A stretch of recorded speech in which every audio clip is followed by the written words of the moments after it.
This bulletin proudly brought to you in association with Alex Campbell's Menswear.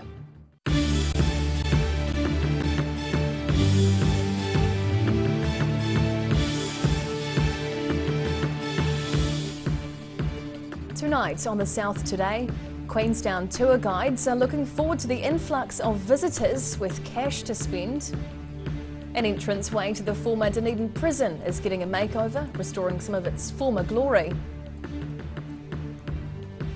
And a group of Dunedin locals seem keen to start digging up part of a sports ground in the name of history.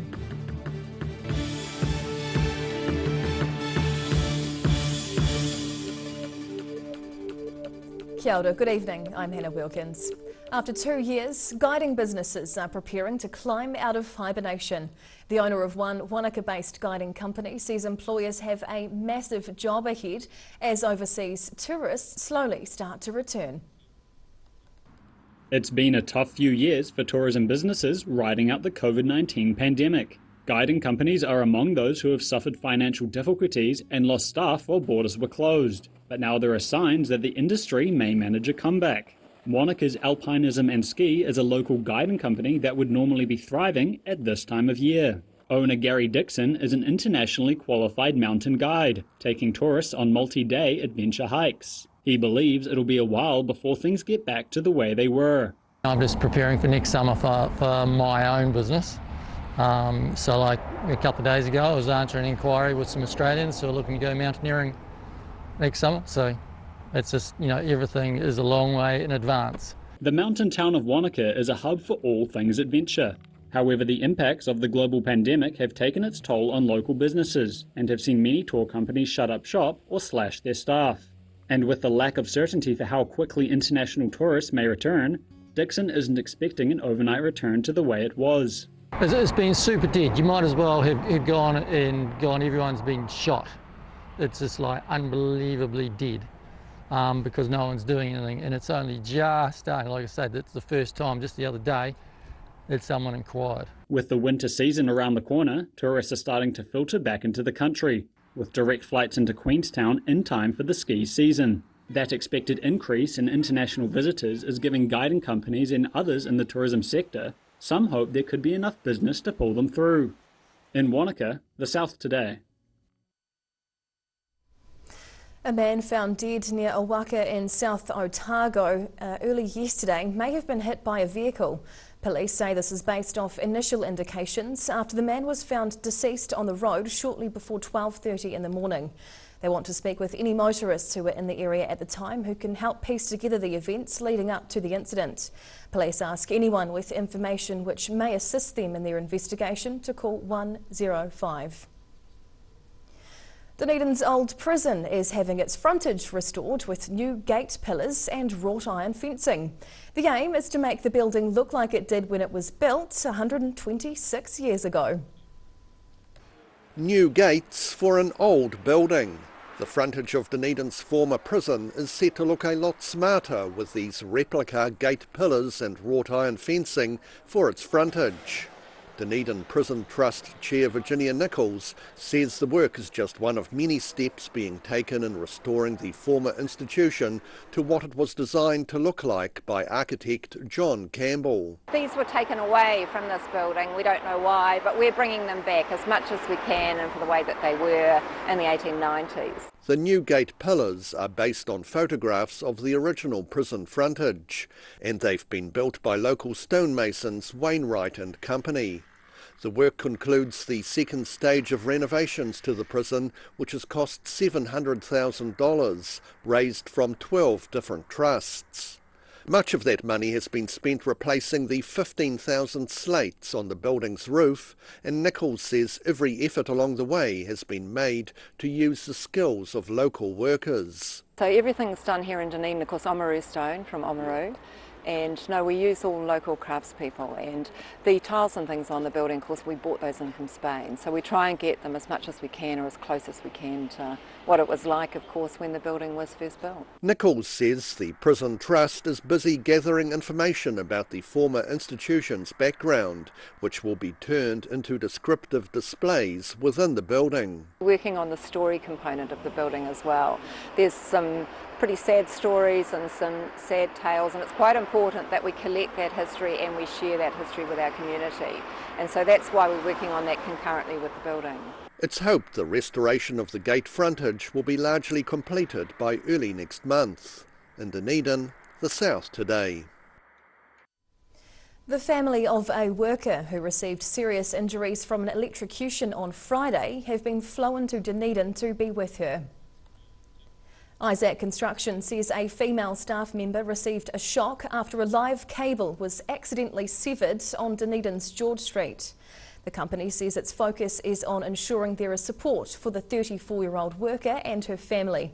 Isaac Construction says the injured worker is on the mend and is doing as well as could be expected. They say they'll work to ensure that such an event cannot happen again. A group of local historians are looking forward to uncovering what they believe is a huge gun buried at a popular Dunedin playing field. Otago Military History Group Chairman Peter Trevathan says his research has led him to believe a siege gun that New Zealand forces seized from the Ottoman army during World War I was buried under the Oval. A First World War field gun so big it needed 14 horses to move it is buried under the Oval Sports Ground in Dunedin. The Otago Military History Support Group has enlisted a pair of University of Otago geologists to scan the area for signs of the gun, which was broken up and buried in 1936. Trying to locate a German field gun that was brought back to New Zealand in 1918. It weighs 8 tonne, it's quite heavy, and it was buried somewhere around this area because it was too heavy to take away and scrap. He says geologists Andrew Gorman and Hamish Bowman have scanned the area and found anomalies which may be pieces of the gun. We've had the Otago University out scanning the area with a magnetometer, and they found 3 good hits. So next step is to probe the area and to see if there's anything below the ground. Trevathan believes the buried gun was likely to have been captured in Palestine in September 1918 by the 2nd Auckland Infantry Battalion, as after World War I, many reserve units had taken artillery pieces home as trophies. These were generally removed from public display in the 1930s because of increasing anti-war sentiment. Trevathan hopes to restore the gun to its previous position, now overlooking the intersection of Princes Street and Ansons Bay Road. In Dunedin, the South Today. Whai Yakane still to come on the South Today. Many train spotters were out in their droves at the weekend in Otago, and duck calling skills are put to the test in Kaitangata.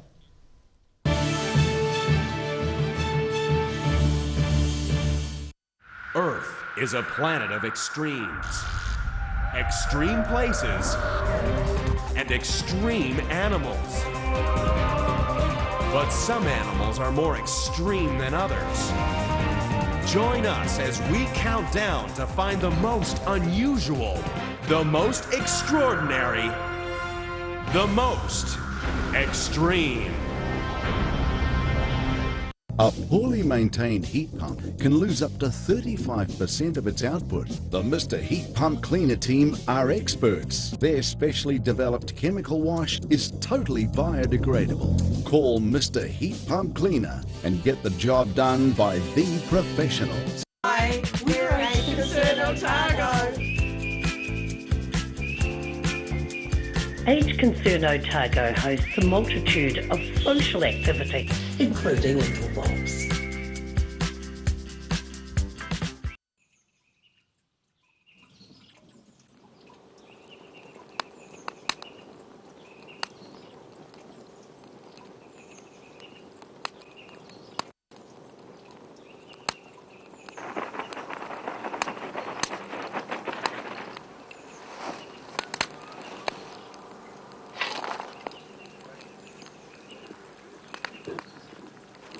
Oh mate, I'm thinking about getting a new ute.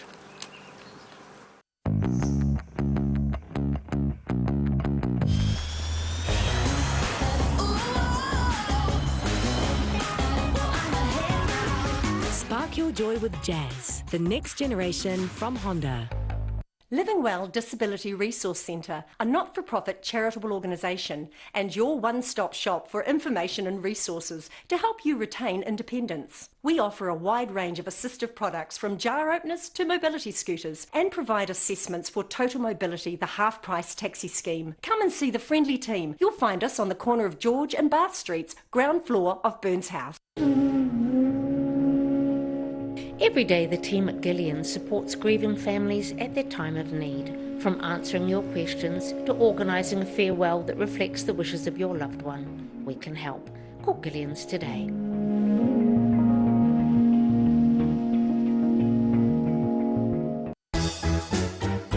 Every reason, every season, we're proud to dress the region. Alex Campbell Menswear, it fits.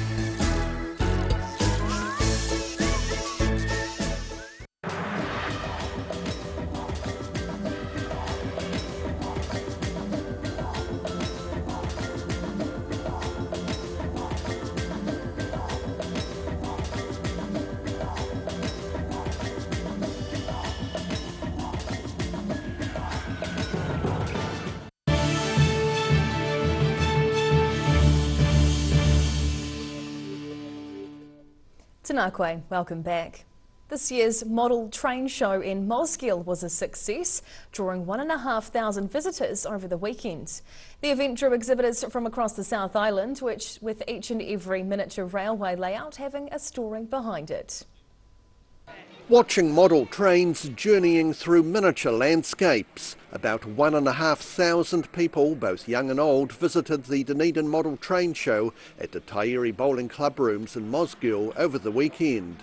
There were 21 layouts on display, with the one created by local landfill worker Justin Cockcroft being possibly a New Zealand first. I work at the landfill at Green Island, and I thought, well, all the time I've been at a train show in Dunedin, Christchurch, Timaru, Central.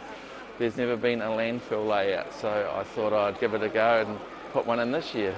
Complete with front-end loaders, the landfill took Cockcroft about 2 months of an hour or two every evening to get the display near completion. He says most modelers these days work with expanding foam decorated with manufactured plastic trees, shrubbery, cars and characters purchased online. Some people might still do chicken wire and paper mache, but I've gone for expanding foam in a can, and it's easy to deal with. And it's not like polystyrene when you have to cut it and you get lots of wee balls and stuff, you know, it's an easier product. And then spray the expanding foam, let it set, and then you can just cut it out with a knife, something like that, to make your hills and stuff. The event attracted exhibitors from as far afield as Kaikoura. Father and son duo Andrew and Lachlan Snodgrass brought with them from Alexandra a massive layout taking up much of the back wall. A large portion of the exhibit was originally made by a local modeller who passed away some 15 years ago, and the Snodgrasses have got it back up and running again. Lachlan is in the process of rebuilding some of the display's beautifully detailed bridges. A lot of the bridges, they're highly detailed. They're all made out of little strips of cardboard that have been glued together over many hours to get the nice detail. A number of different scales were on display, with N scale being among the most popular, although the tiny Z scale, where a layout can even fit into a briefcase, is used by some of the younger modelers who have good eyesight. In Dunedin, the South Today. Although Southland's largest landfill has been granted all the consents required to take as much waste as it wants, it's currently limited in the amount of rubbish it takes in. Trucks have been delivering rubbish to the landfill near Winton for about 20 years. Last year, resource consents were granted to AB Lime to extend the life of its landfill by another 25 years. AB Lime says it's still working through all resource consent prerequisites before it expands its operations. In the meantime, the company remains restricted to taking 100,000 tonnes of waste a year. The duck hunting season kicked off at the weekend, with police saying they're pleased so far with the responsible use of firearms. On Friday night, hunters around Kaitangata had a chance to demonstrate the duck calling skills they've been working on. The night before the start of the duck hunting season saw a packed crowd in the Kaitangata Crescent Bar and Grill for a duck call competition. Keeping things as authentic as possible, contestants had to lurk behind a makeshift mai and show off the skills some of them would be using for real the next day.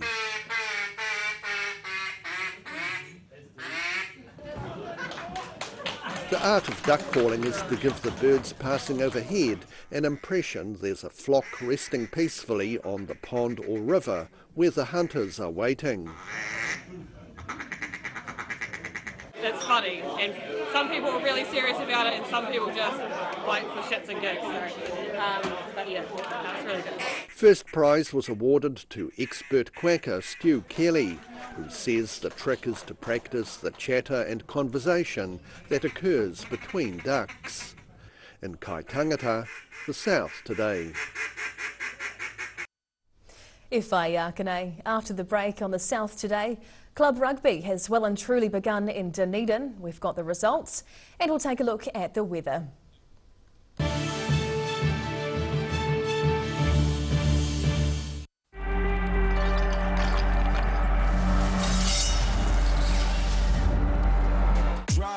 Drop when you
every season, we're proud to dress the region.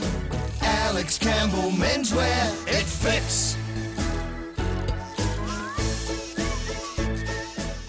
MTF Finance can help you turn the key on your next vehicle with a loan made just for you. TCs and lending criteria apply.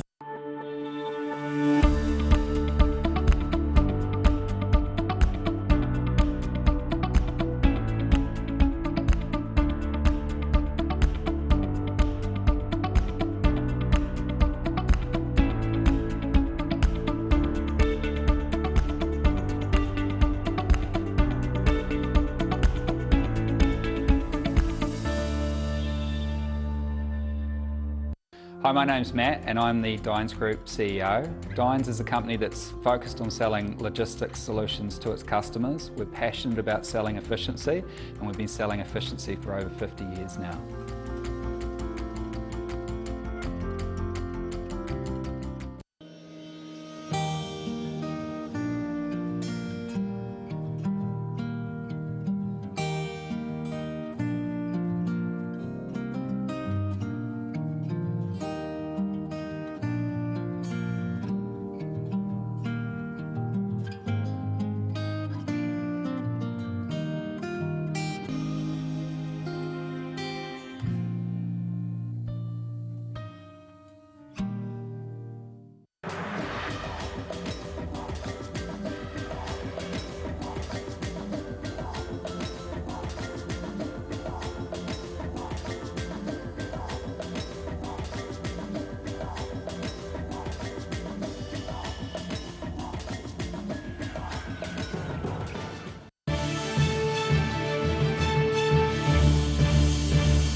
Tēnā koe, welcome back. Dunedin's club rugby season is into round 2. In this week's coverage of the city's competition, the Taieri side travelled to Port Chalmers to take on the locals at Watson Park. The first half of the Dunedin Club rugby match between the Tyree Eels and Harbour Hawks was a very even affair, with both sides having solid periods of possession and attack, both also providing quality defence. Tyree drew first blood when it stormed onto attack from a Cam Miller break. Then late in the spell, winger Freedom Vahakolu intercepted and went 50 metres to give Harbour a narrow half-time lead. But after the close of play, Harbour lock Taylor Dale admitted the Hawks didn't bring the necessary intensity in the second half. Well, first half was a good battle, it was a good tight game, but then the second half we just kind of dropped off our intensity a bit and Tyree took full advantage of it. Just a few little mistakes where we tried exiting and then they got an easy try out of that and an intercept, and then we kind of just dropped their heads down, but we just needed to stay in it because we were still a close game. For Tyree, hooker Brodie Robertson scored from a charge down earlier in the match. Then later, Te Korahi Rupene took the Eels into the 40s when he got on the end of a chain to dot down. Robertson pleased with the second half more than the first. It was, yeah. It was hard fought in first half, but we managed to get to an end. The final score at Port Chalmers, Tyree Eels 43, Harbour Hawks 20. In Dunedin, the South Today. And now recapping tonight's top stories on the South Today. Queenstown tour guides are looking forward to the influx of visitors to the area as the industry was all but closed by the pandemic. The entranceway to the former Dunedin prison has received a makeover, restoring some of its former glory from over a century ago. And a group of Dunedin locals are keen to dig up part of the Oval Sports Ground as scans reveal a 100-year-old gun may be buried there.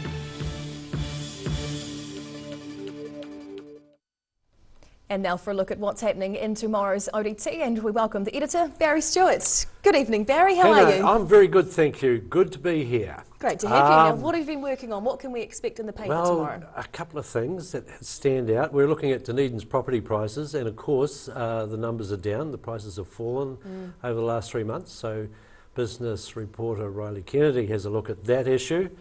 The talk about that has been around for a while, whether it's going to be a long-term thing or a short-term thing, and of course it's no overriding fall, it's pockets, so lots to talk about there. A good news story in many ways. Oamaru rugby player Logan Wilson injured his back in a match at the weekend.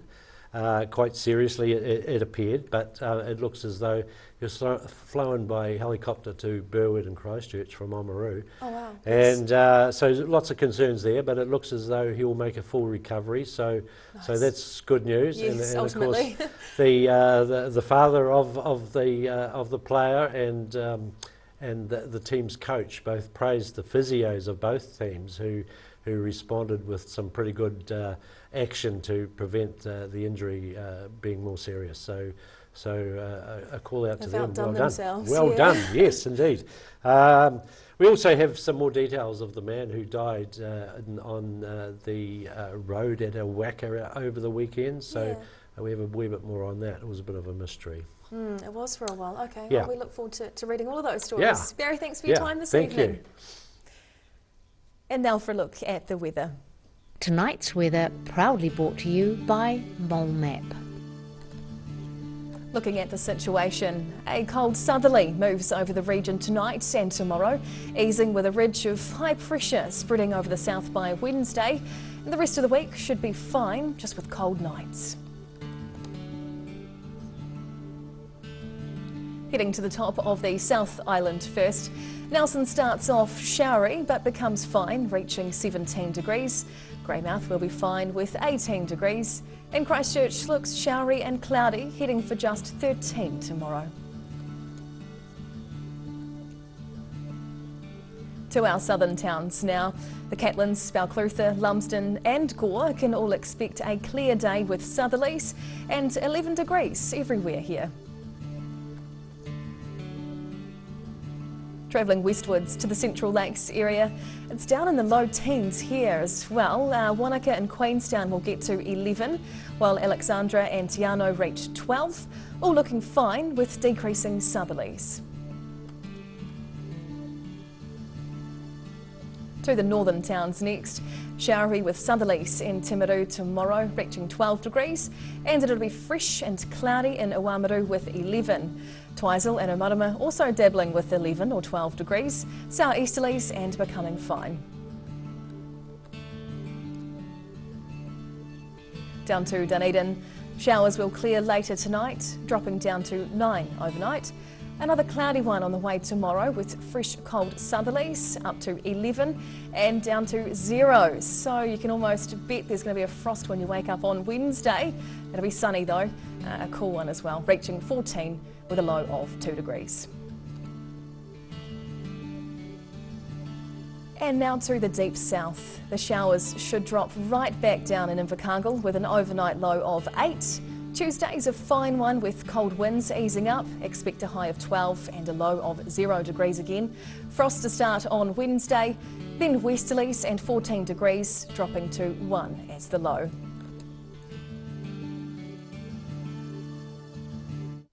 And that's the news this Monday. For the latest news and videos from the southern region, head online to odt.co.nz and you can follow Channel 39 on YouTube to catch our news bulletins on demand. Nō reira, kia pai tupo, ka kite anō.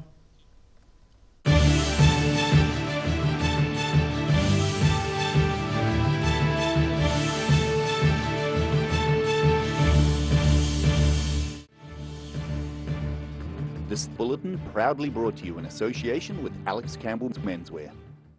Public interest journalism funded through New Zealand On Air.